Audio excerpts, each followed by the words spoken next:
2000 నా 243 బాక్సెస్ పట్టుకోవడం జరిగింది. ఇది యూటికేడ్ లిక్కర్. ఇది వాళ్ళు చెప్పడం నాకు అంటే ఇప్పుడు ప్రజెంట్ 3 గవర్నమెంట్ లిక్కర్ షాప్ నుంచి తీసుకురావడం జరిగింది. దానికి అన్ని డీటెయిల్స్ మీకు అడిషనల్ ఎస్పీ నాగేశ్వరరావు గారు ఇస్తారు. దాంట్లో ఇన్వెస్టిగేషన్ జరుగుతుంది.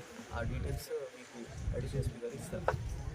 243 బాటిల్స్ బాక్సెస్ 11,000 బాటిల్స్. ఆ డీటెయిల్స్ ఆయన దగ్గర నుంచి తీసుకోండి. సో నేను ఆల్ ప్రకాశం ప్రజలకి అదే చెప్పిపోతున్నాను. ఎటువంటి ఇన్ఫర్మేషన్ ఈ ఎలక్షన్ సమయంలో లిక్కర్ గురించి మీ దగ్గర ఉంటే, క్యాష్ గురించి కానీ ఫ్రీబీస్ గురించి ఉంటే దయచేసి